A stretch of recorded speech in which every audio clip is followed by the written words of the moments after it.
This is the Iñupiaq language activity video tutorial for the Accelerated Second Language Acquisition Skill Set Number 2 grammar lesson. Learners will use what they have learned in the Evalu ASLA Skill Set Number 2 unit to learn how to use the grammar chart for intransitive present tense indicative endings. They will understand that there are different endings based on the type of verb and be able to say many more things with the verbs that they already know. This lesson can also be extended to teach the interrogative endings. Students can begin to learn the grammar in 3rd grade. When working with younger students, the lesson would be broken up over several days so that students are not overwhelmed by so much grammar at one time. There is no limit to the group size for this activity as it is designed to be done with a whole class. Students should have completed the Evalu ASLA Skill Set Number 2 unit before doing this lesson. Teachers should have the slides for teaching, and they can be found on the district file server, a smartboard, view board, or projector. Have the students seated so that they can all see the presentation on the screen. Using the slideshow helps students understand that they will be learning grammar related to the verbs learned in ASLA Skill Set Number 2 so that they better understand what they already know from the verbs and be able to use them in new ways.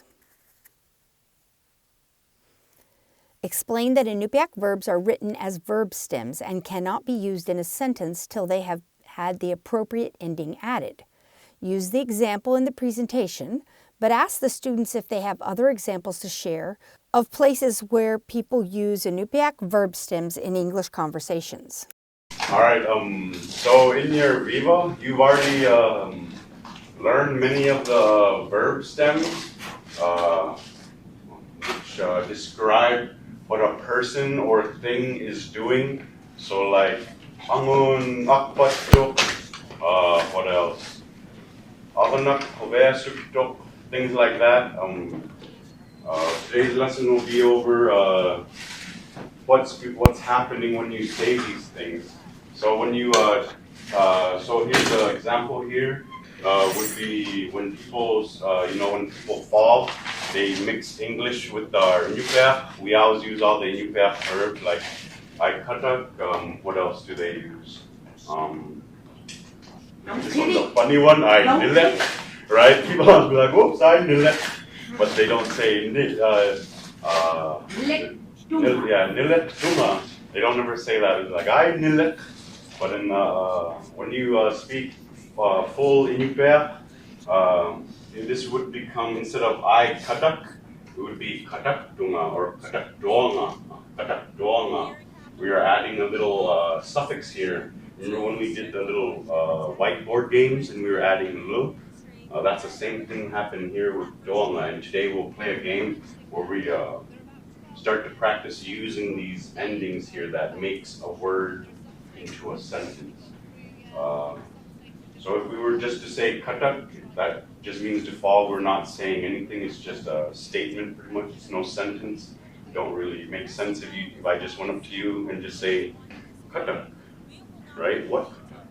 So, I fell.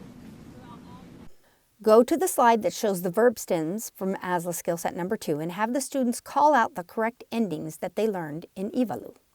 And then a lot of these you've seen in the in your Viva. You hear them all the time. And so let's I'll say the word, and you guys will try to finish or put the ending there like it does in Viva. So, just to do the first one, I believe you guys get nanok nakkatok. Am I right? Agavek. Oh, agavek. Agavek nakkatok. That's what you hear in your Viva. So, we'll go through all of these, and I want you guys to finish the word for me. So, nakkatok. So, you just got to remember all of these from your Viva. We'll move on to the next one. So, angun nere rock. Yeah, so you just got to remember from your Viva practice. So this one like tutu bangalik. Angun akbat. Meh, yes. Angutaya, Pira, Aganak, Kovesu, Angun, Makita, Rok. Yes, Makita, Rok. So when there's a vowel at the end, it's always a Rok. And then when it's not a vowel, which is all these other ones, you always get Chok. So moving on, we get, there's a Angun, Sinik, and then Uguru, Pumi, and then Angun, Iglak, Angutayak, Imet, Aganak, Adok, Angutayak, Akokpe, Rok, Ariga. And then there's Angun, Pisoak, and then Ukpik, Dingmi, Meraya, Mechlek, Dok, Miluk, Dok, Ariga. That's when they're either breastfeeding or feeding out of a bottle. And then we got Angutaya, Puvrak, and then same with the Bangalik, only four-legged animals, Bangalik, and then only us humans, we akbat. So animals, Bangalik, human, akbat. Same thing with Pumit and Puvrak. Pumits. Go to the slide that shows the verb stems from ASLA Skill Set 2 and give students time to come up to the board and write out the endings they learned from working in ASLA Skill Set number 2. These will be the same endings that they just called out, but now they're having an opportunity to see them in writing. Have the students share what each of the verbs with their endings mean. See if they can find the pattern between the verbs ending in rok and the verbs ending in dok. Go to the slide that shows the verb stems from ASLA Skill Set 2 divided by type and point out the endings for each type. Pumits, but what pumits? So animals pumit and people poover. So those are the main differences. And then I think on the next slide, we were just going to have you guys fill them in, but we just said them. So we're not going to have you come up and write because we want to have time for the game. And then here, it just divides it. So you can see that in Skill Set 2, we had the stem, the consonant ending verbs, and then the vowel ending verbs. Before you switch, let's go over them again just so you hear and can hear the vowels at the end of the words and know that you have to put ro. So after every one of these, we'll have ro. I'll do what we did last time and you'll finish the word off. So angun apokpe, aganaya makita, angun nere,